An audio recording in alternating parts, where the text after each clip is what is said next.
The single most critical cash flow engine in the American automotive landscape just experienced a sudden, unexpected structural shock.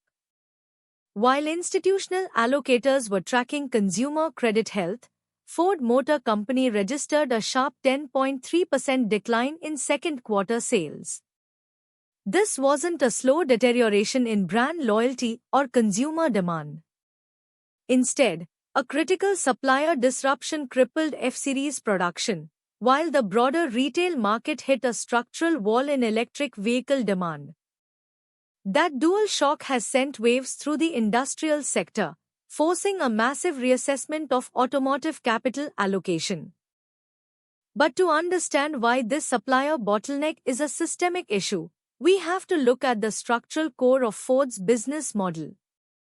For years, the market treated the legacy automaker as a single, monolithic business. In reality, the company operates three distinct, highly insulated business segments. There is Ford Blue, the traditional internal combustion cash engine. Then we have Ford Pro, the commercial fleet powerhouse with incredible pricing power. And finally, Ford Model E, the high-growth but unprofitable electric vehicle division.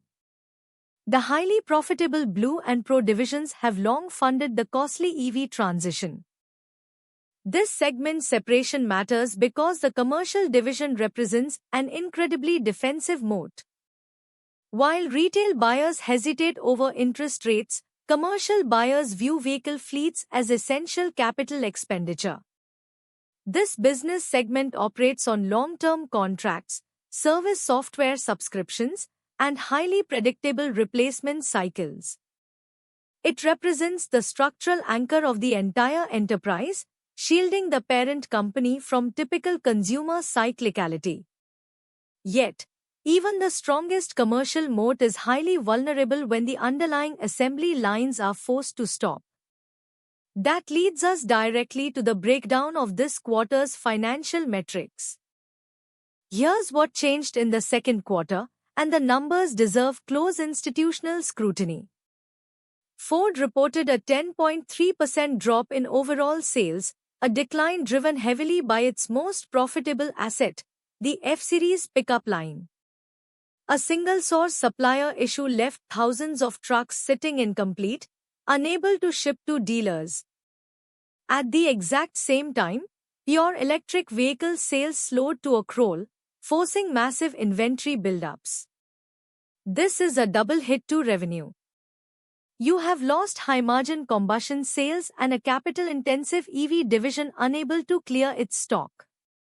Now look at how these production disruptions translate to margin contraction. When a massive assembly line halts, fixed costs do not disappear. The idle plant charges and labor overhead immediately eat into operating margins. Meanwhile, clearing excess EV inventory has forced aggressive retail discounting, further compressing margins in the Model E division. This suggests that the cost to produce each electric vehicle is far outstripping the price consumers are willing to pay. For portfolio managers, this margin squeeze is a clear signal that the transition timeline is becoming far more expensive than originally modeled. That brings us to how corporate leadership is reacting to this capital stress. Chief Executive Jim Farley has made a decisive pivot, signaling a major execution strategy shift. Management is openly backing away from their aggressive, multi-billion-dollar Pure EV capacity targets.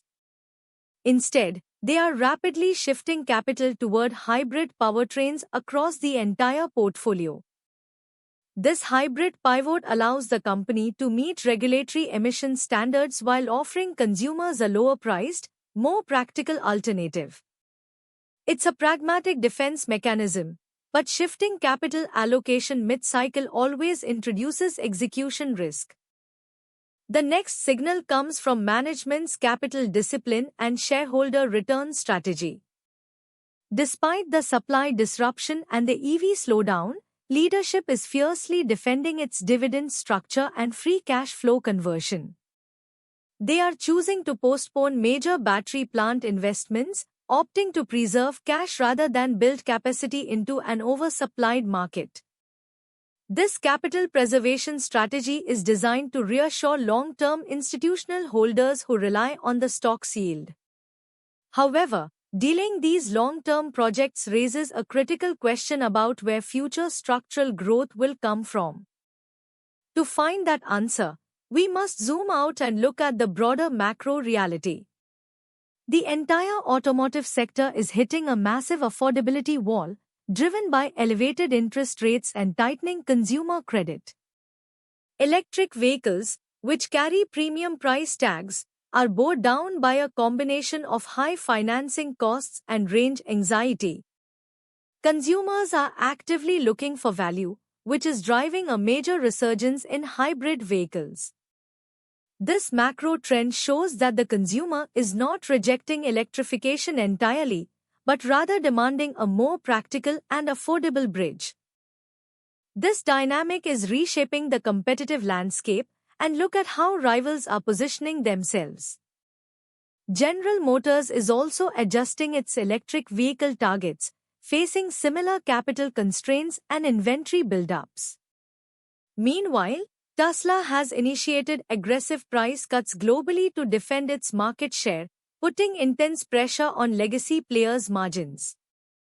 The race has shifted from pure electric dominance to a tactical war of supply chain resilience and cost structure optimization. In this environment, the players with the most flexible manufacturing platforms are gaining the upper hand. But that flexibility is deeply threatened by a major structural vulnerability: supply chain concentration. This quarter's production halt proved that even the most robust assembly lines are at the mercy of single-source suppliers.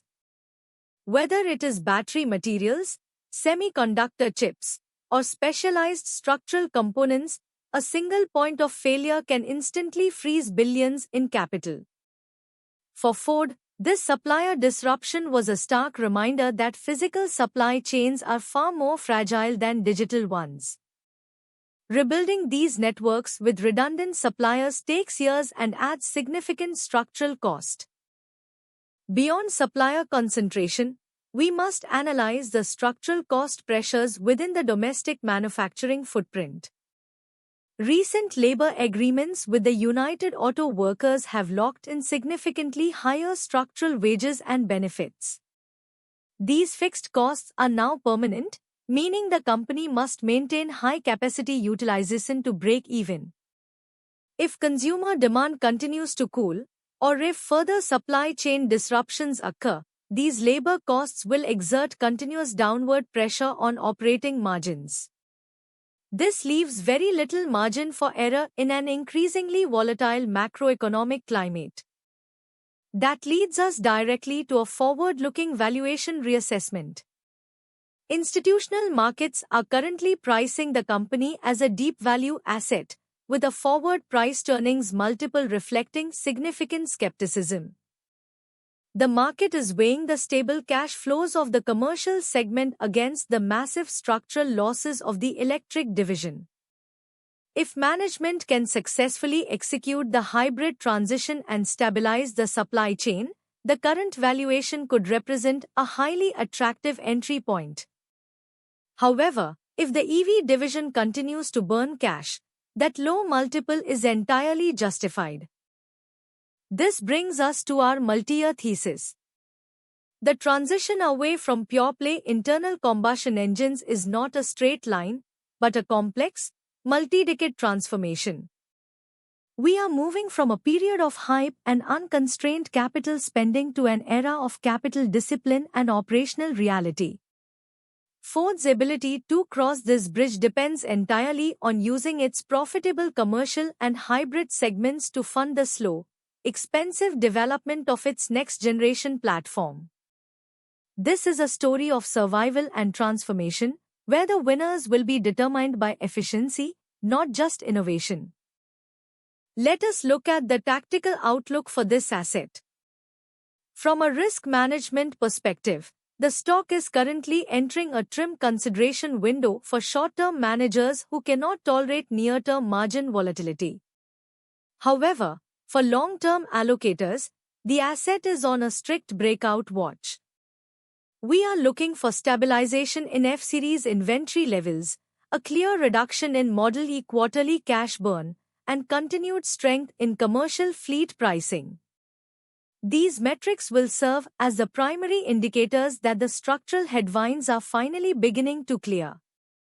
As we monitor this structural transition, the critical question is how quickly the broader industrial sector can adapt to a changing consumer. For sophisticated investors, this is a clear reminder that operational resilience and capital discipline always triumph over thematic hype. To ensure you never miss these deep dive institutional breakdowns of the macroeconomic landscape, subscribe to the channel now.